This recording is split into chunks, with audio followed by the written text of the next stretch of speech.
A figura mostra um sistema em equilíbrio estático, formado por uma barra homogênea e uma mola ideal que estão ligadas através de uma de suas extremidades e livremente articuladas às paredes.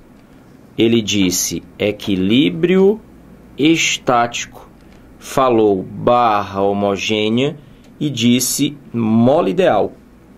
Aqui a gente é levado a pensar em três coisas.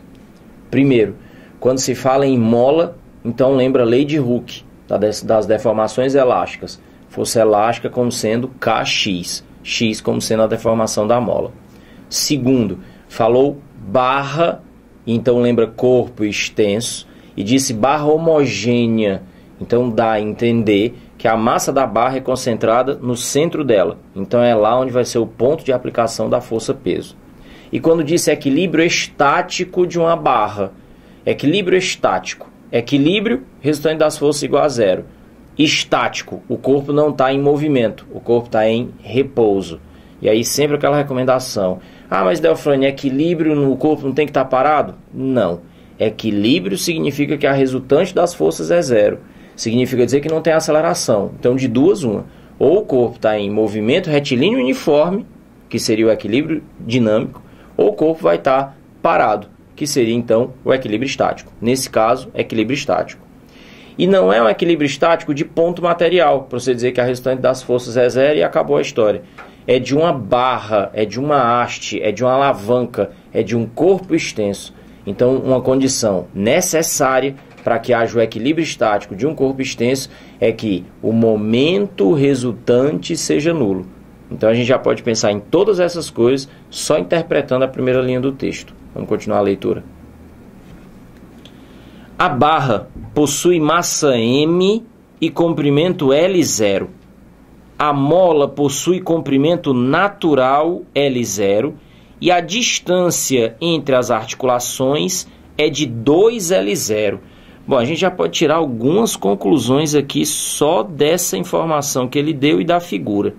Ele disse: a barra possui comprimento L0. A distância entre as articulações é 2L0. Vamos interpretar o que é que isso significa.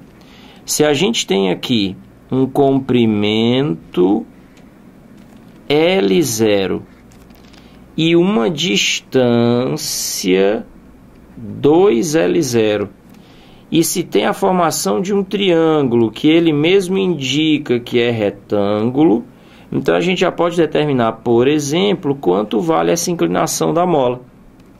Porque eu sei que cateto oposto, nesse caso L0, sobre a hipotenusa, que é 2L0, vale o seno do ângulo θ. Nesse caso, então, o seno de θ é meio, o que significa, então, dizer que esse θ vale 30 graus. Então, a gente tem esse ângulo de inclinação aqui. E tem mais. Se o ângulo θ é 30 graus, eu sei que o cosseno de 30 é raiz de 3 sobre 2. O detalhe é que o cosseno também é o cateto adjacente, que nesse caso seria o comprimento da mola, que é o comprimento natural mais a deformação, porque ela deve estar esticada, dividido pela hipotenusa. Então, L0 mais a deformação sobre a hipotenusa, que é 2L0. E isso valendo raiz de 3 sobre 2. Dá, então, para descobrir quanto vale a deformação da mola, que seria, então, L0 raiz de 3 menos L0. Posso até já colocar isso aqui em evidência. L0 que multiplica raiz de 3 menos 1. Então, já descobri o ângulo de inclinação da mola, pode ser que seja importante, e descobri também a deformação que a mola está sofrendo para manter o equilíbrio estático da barra. E o texto termina então dizendo: esse sistema está sujeito à ação da gravidade cujo módulo é G. E nessas condições, a constante elástica da mola quanto vale? Ora, como nós dissemos, trata-se de uma questão de equilíbrio estático de um corpo extenso. A primeira coisa é identificar as forças que atuam sobre a barra em equilíbrio. E a primeira força que a gente desenha toda a vida é o peso, porque o peso a gente não erra o desenho. O peso é sempre vertical para baixo. Nesse caso, eu desenhei o peso exatamente no centro geométrico da barra, pelo fato dele ter dito que a barra é homogênea. Então, existe uma distribuição regular aumentada da massa, uma distribuição regular, de tal maneira que isso me dá a certeza que a distância do peso até a extremidade é exatamente metade do comprimento da barra. Nesse caso, L0 sobre 2.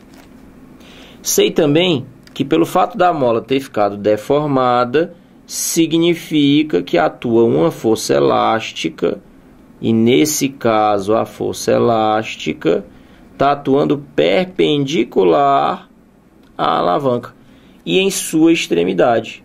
Vou chamar simplesmente força E, força elástica.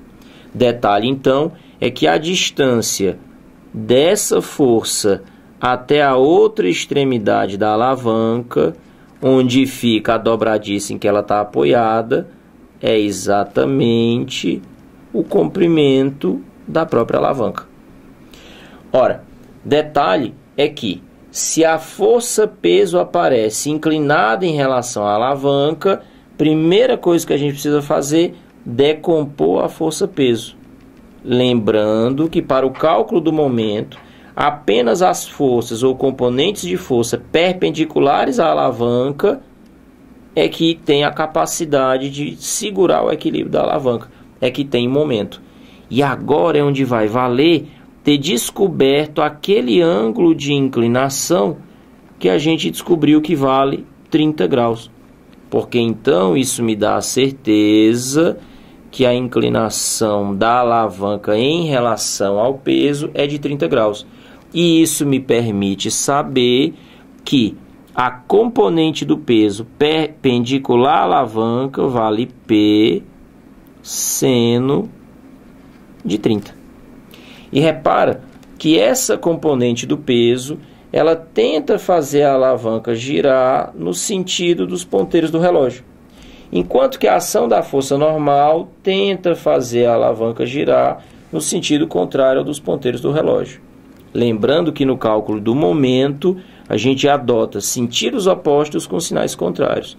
Nesse caso, eu vou colocar sentido horário como sendo positivo e sentido anti-horário como sendo negativo.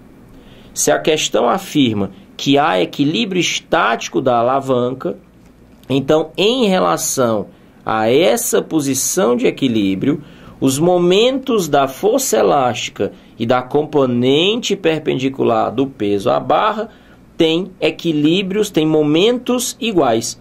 Sentidos opostos, sinais contrários, mas valores iguais. Daí o equilíbrio estático. Lembrando que momento é força vezes braço de alavanca, e no caso da força elástica, é o comprimento da alavanca toda. E que isso vai ter que ter o mesmo valor do momento exercido pela componente perpendicular do peso.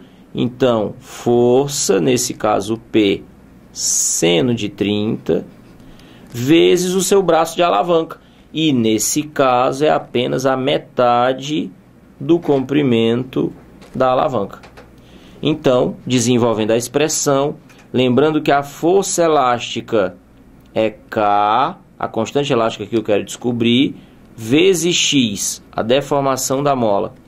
Já podendo tirar da equação esse L0 aqui que vai desaparecer. Lembrando que a força-peso pode ser calculada como massa vezes gravidade. E sabendo que o seno de 30 vale meio.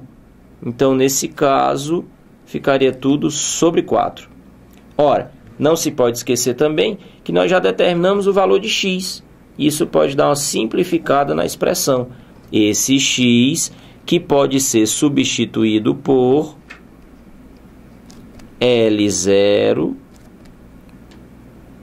que multiplica raiz de 3 menos 1. Repetindo o resto da expressão, mg sobre 4. Então, se o meu objetivo é descobrir a constante elástica, ela fica isolada. mg sobre 4 vezes L0, a raiz de 3 menos 1. Repara que na hora de marcar a resposta correta, a AFA ainda enfeitou um pouquinho. O L0 que estava aparecendo aqui embaixo, ela leva lá para cima da expressão, trocando o sinal do expoente. L0 a menos 1. Isso é o valor da constante elástica. Nesse caso, então, resposta correta, alternativa A. Agora, o que a gente não pode abrir mão de falar antes de encerrar a questão? A interpretação do texto é fundamental. À medida que você vai lendo o texto, vai entendendo o que está escrito lá, repara que você já vai ficando preparado para resolver a questão. E essa percepção dos detalhes é que deixa a gente pronto para resolver questões como essa, que misturam vários assuntos. Uma coisa importante que eu queria pontuar, sempre que falo de equilíbrio de alavanca, equilíbrio de corpo extenso, é importante lembrar isso. Não é a resultante das forças nula que garante o equilíbrio estático de uma alavanca. A resultante das forças tem que ser nula, mas são duas as condições necessárias para o equilíbrio estático da alavanca. Além da resultante das forças ser nula, o momento resultante tem que ser nulo.